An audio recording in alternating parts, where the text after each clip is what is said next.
Hello. Welcome to Tea with the President, a special Sunday evening segment where I get to sit down with President Naokimi and talk about what happened last week, what was challenging, what was a highlight, what was great, and, spill some tea. And as we sip some tea. How's it going, President Naokimi?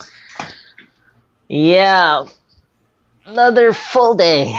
Yes, we had a so full much. day at the end of a full week. Yes, full day, full week. Anyway, I did have a moment of rest in the middle of the week or in the late end of the week, so I was grateful for that. Oh, right. I think you said something about trying to take a day off after your tour. Yeah, last didn't week. quite happen. Okay. But yeah, what happened was, so I go on tour, right? So I'm doing this wholesale region 1 tour. There's a district 1. I start with district 1. We covered like 10 communities in 5 days, starting on like a Friday early morning. We get back, we finish Wednesday. I come home, I got a little bit of a break there, and then Thursday, I'm hoping I'd like to take, at least a day off after being, 24/7 on a tour. Right. But there's a whole week's worth of meetings that I was missing during the time I was touring. So my open afternoon is quickly filled in. But one thing that happened, which was interesting, was we found out Thursday night that there was a COVID kind of a mini outbreak in GPA, which we were at on Wednesday. We were at the GPA kickoff.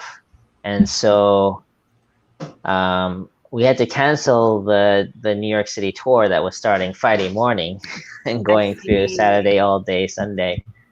And so, yeah, silver lining because of that, I had Friday open and then Saturday, and I had a chance to take a little bit of a break, catch up on a few emails, and also prepare my Sunday sermon and record it so that I could attend my sister's wedding reception on this afternoon. So yeah, so it all worked out.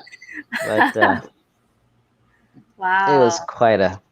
And then right after wedding reception, I had to drive straight to Belvedere to do an activation meeting for the community there, and then and then on the drive there, there's a PR firestorm about Trump's participation in the recent Rally of Hope. News articles coming out, and so I had to jump into an urgent meeting on the drive up to Belvedere, and then got back talking to people on my whole drive back, and then jump into a meetup, and then tea with the president. So. Yeah, pretty full day. Glad you could make it. My goodness. Yeah. But all were quite, meaningful and fruitful. So I'm grateful for that. That's good. Yeah. Well, if you're just tuning in for the first time, this is just a casual conversation between President Naokimi and myself, and also you guys. So if you have any questions or comments, please feel free to put them in the chat, and yes, we will read them and talk about them as well. Yeah, so I feel like we definitely, in telling me how busy your week was, we talked a lot about what happened this week. Yeah, I covered all my topics already, so we're pretty much done for today. That's it for now. See you next week. 5 minutes, not bad. New record. But of those things, what was a highlight for you?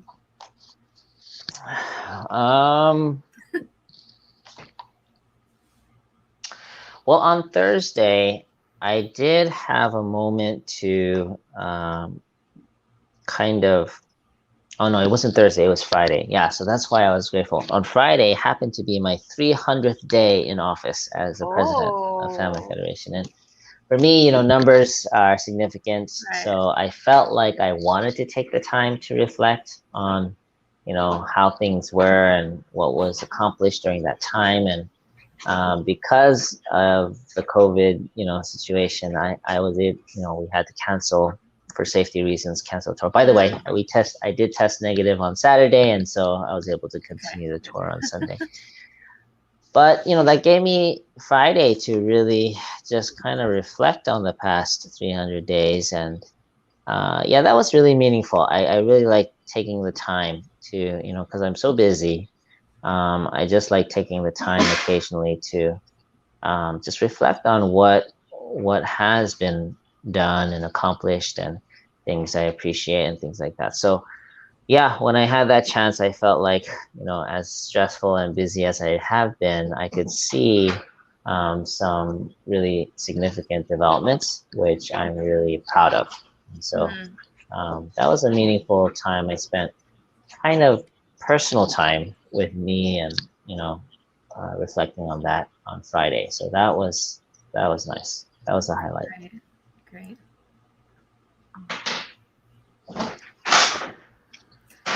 Yeah. I guess the other thing I did mention, my sister's wedding reception. Yeah, that's big. In Manhattan. That doesn't happen every day. Yeah, that doesn't happen every day. So I went with my wife, and part of the reason why I recorded this Sunday was so that I could be there on time. Yeah.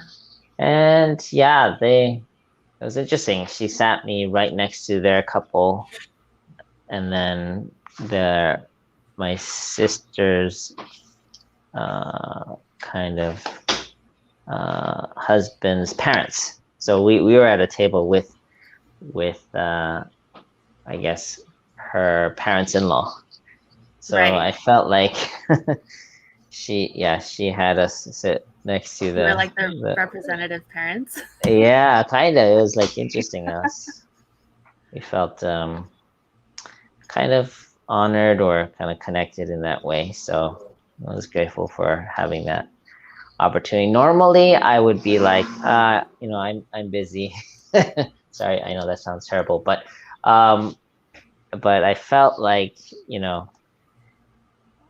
I need to work on my relationships with my siblings too, just as I'm encouraging everyone. Nice. So it was a good wedding reception then?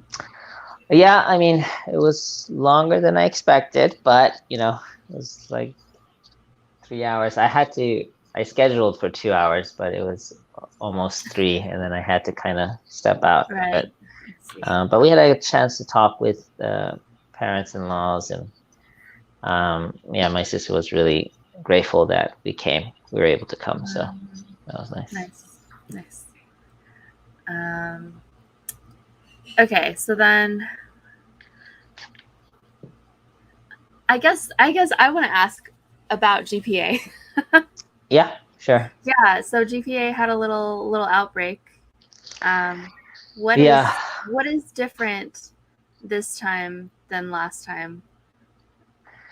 I think one thing, what they did was they did have people, take tests before they arrived, and then kind of the idea was to it's a 3-week long kind of kickoff workshop at UTS. So the idea was that they would create a bubble. As long as people tested negative. The first day was just on the 1st, right? So yeah. So so if they had tested negative when they came, then theoretically, they would be in a bubble and it'd all be good. They can interact, so on and so forth. But then on the 9th, they started showing symptoms. Some of them started showing symptoms, so they immediately kind of isolated them. They had everyone take tests, and at that time, it was confirmed that there were 5 people who were positive. And so they continued to isolate and continue with the rest of the people. But then the challenge was a few days later, other people start to show symptoms. So now we're like, okay, this is getting out of hand. So anyway, they were able to quarantine. They're monitoring it on a daily basis. But we have to really rethink how to do this so that the good thing is what's different from the last time was that, many of them are vaccinated. Some of them have had COVID in the past, and because they've, there's more testing units and options available. So a lot has developed since, this kind of outbreak happened in the past with GPA. So I think we can manage it. It's just something's not quite working in the system, so we have to reevaluate to make it more safe. Right. Got it. Cool. And Milhan's on top of it, so Milhan's got it. Okay. I'm giving him the responsibility to make sure it works. Have enough headaches. Yeah. Hard at work. Okay. Okay, so then, yeah, what else was challenging about this week? Well, let's see. I feel like I'm a broken record saying I'm busy, I think everyone knows that. So let's try a unique challenge. What was a unique challenge this week? Well, I guess nothing as challenging as the flood last week. Can't top that one. But,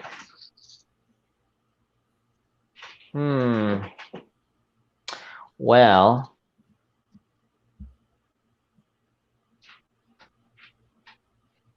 one night this week, my mom came up from the basement saying that, she was really kind of stressed, and she just said, come downstairs. And she had, bathed my dad, but he had kind of slipped onto the floor. So she needed help to kind of pick him back up. So, but I noticed at that time, I helped him up and put him in bed and stuff. But yeah, I felt like she's feeling a lot of stress, and she's kind of getting to the point of overwhelm. So I'm not sure exactly what to do about that. So I feel like this is kind of a creeping up. And,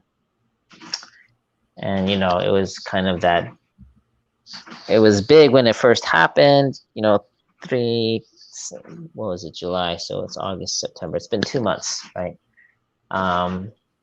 But it's an ongoing situation that has not dissipated.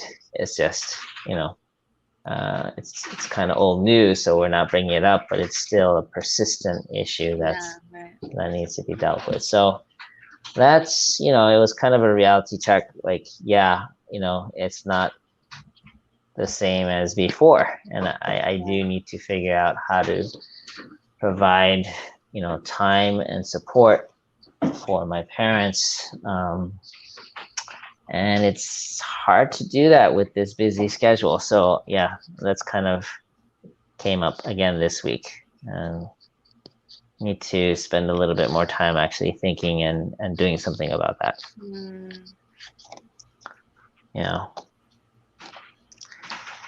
That's something I would say was challenging this week. That is a challenge. How about you, Yoshie? What was a challenge you faced this week?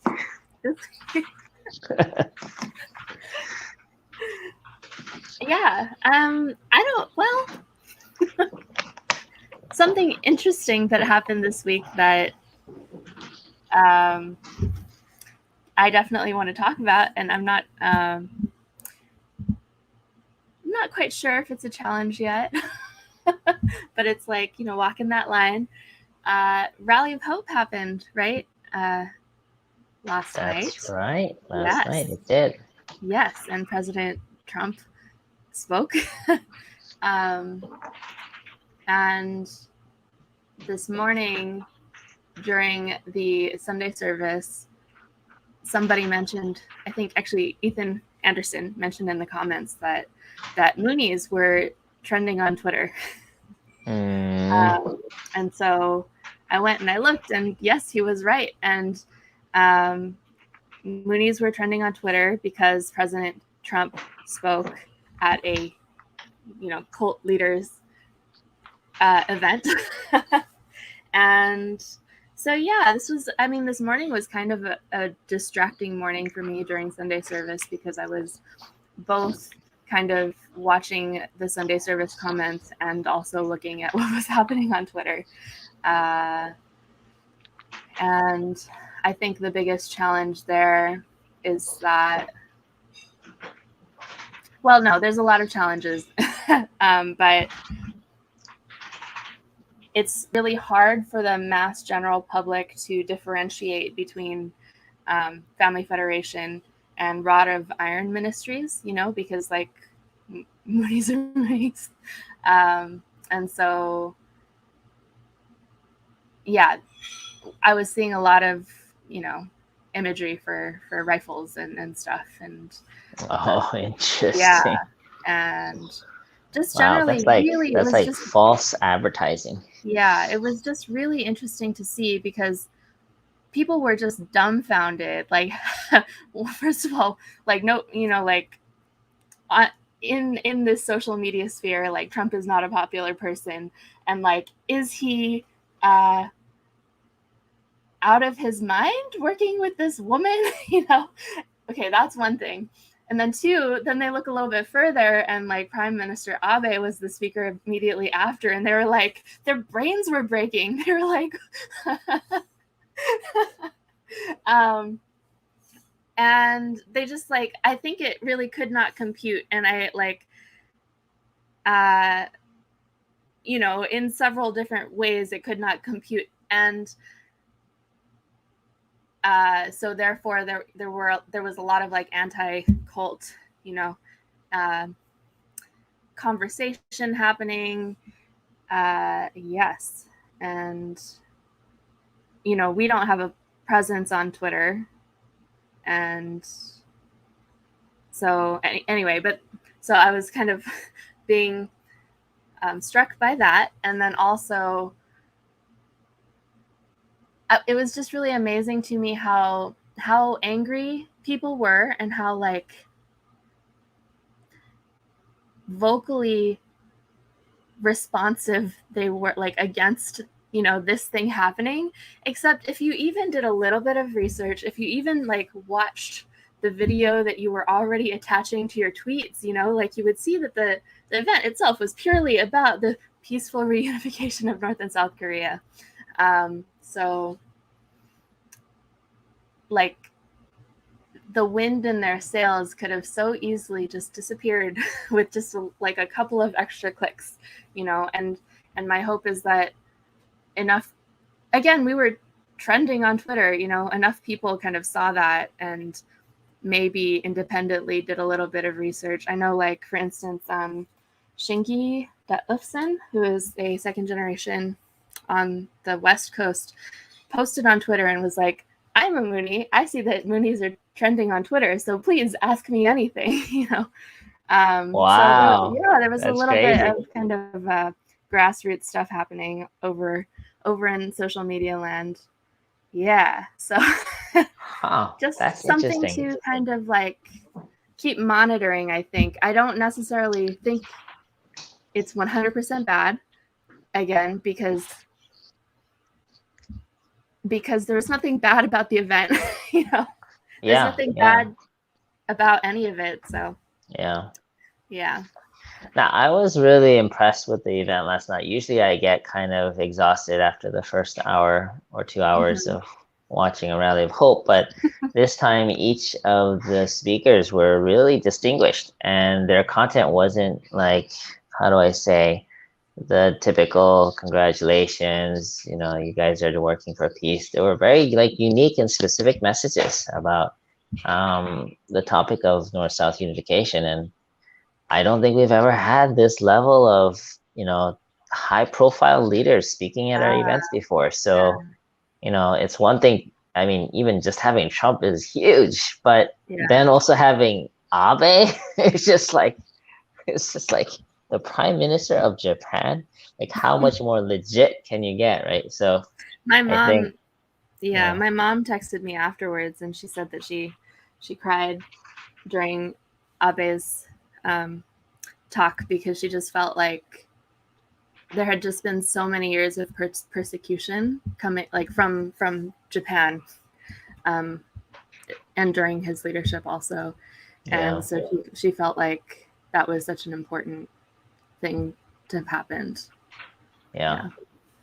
And I think, like you said, you know, if anyone, I mean, I think it's just, how do I say it?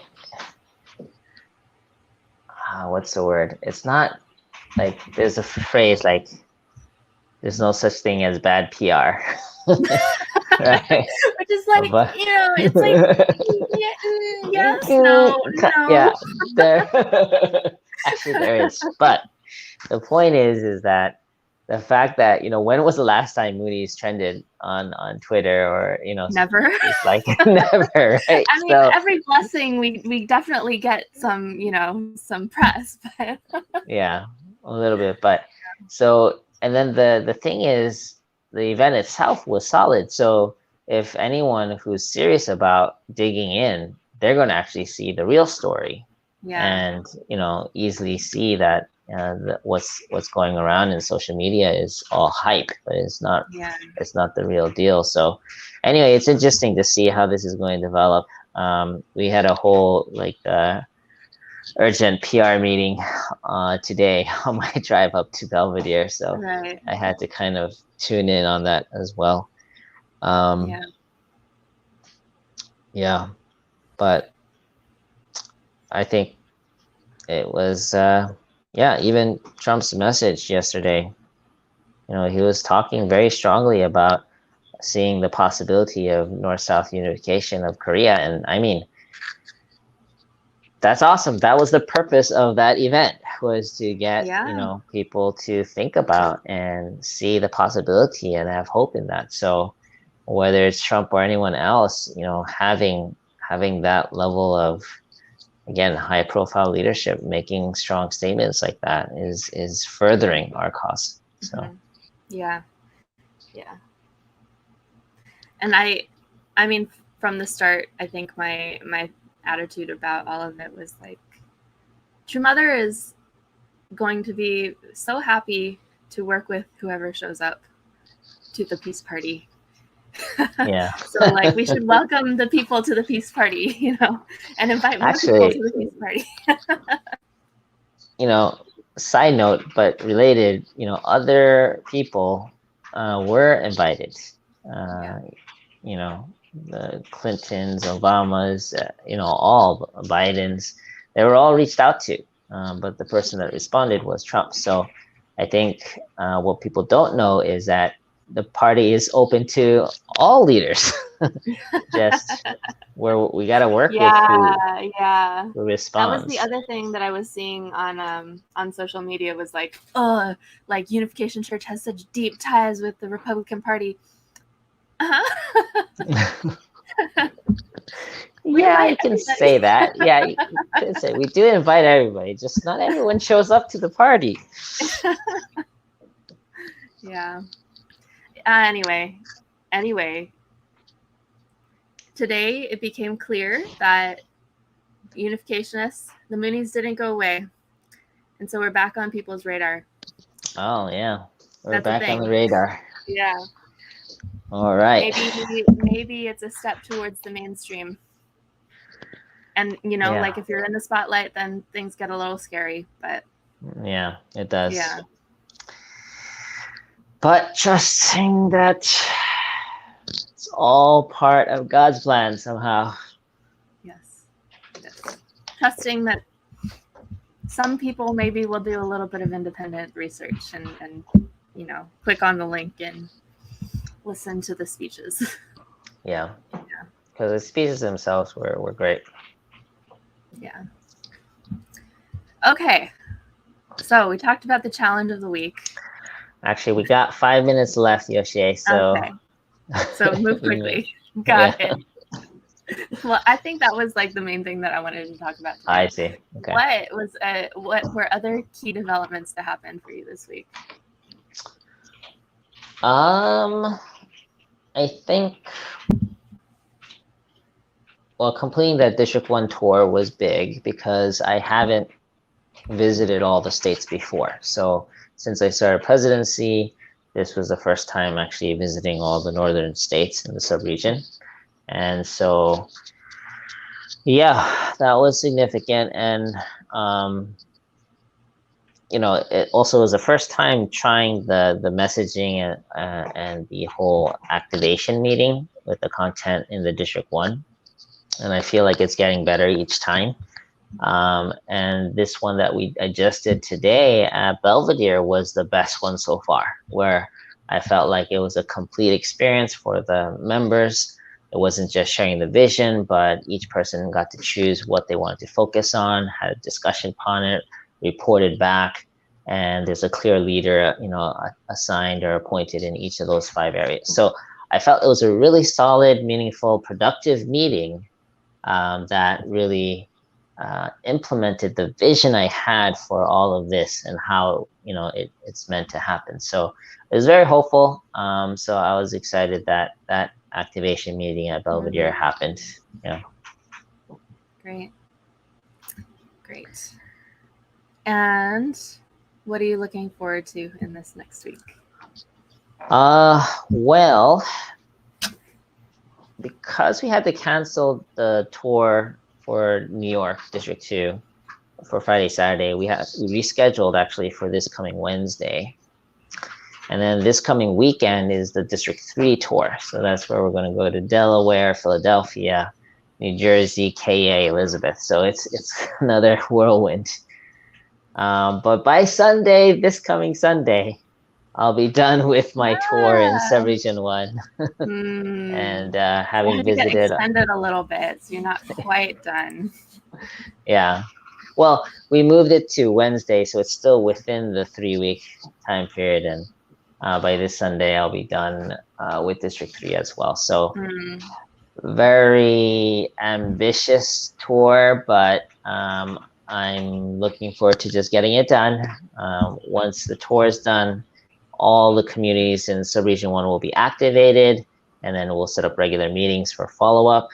And then there's a whole bunch of other things I also need to focus on. So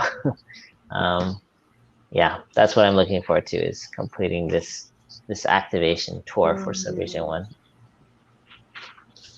Completing the activation tour and then getting back to work. Well, this is work too. Okay, let me read through some comments really quickly. Randy says, True Mother is so loving and wise with these world leaders. Only she can do the work to heal the world. True. Danette says, it would be nice to see both parties at the think tank. I will be praying for that. Agreed. Wayne says, President Naokimi hit the nail on the head. There is no such thing as bad PR. It's like, we're on the news, guys.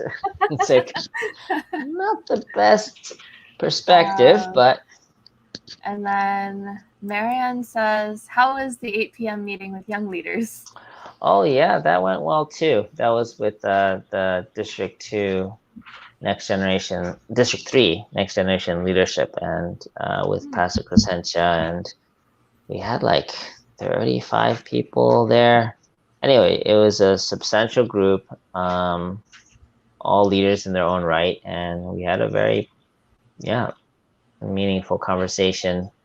People shared what they appreciate about their community and what are some common challenges, and about half an hour of just open Q&A where they asked a lot of, some tough questions, but, was able to respond, and I think they felt really heard and also more hopeful as a result of that engagement. So I thought it went really well. And also that one was an example where I made it very clear that I want them to take ownership over these challenges. And I felt like there was a shift in the energy where it was always like, oh, when is headquarters going to do anything about these issues too? A sense of, actually, we need to take responsibility over addressing these issues. So I thought that was also very significant. I didn't mention it earlier, but for this week's developments. Great. Okay. Marion is so on with top that, of all my activities. She's following me. Yeah, she's looking forward to seeing you in Delaware. Yeah. Okay, so with that, I think that we are out of time for this week. Thank you all so much for joining us, and we will see you again next week at same time, same place, hopefully. All right. Good night, everyone. We'll see you again. Bye. God bless.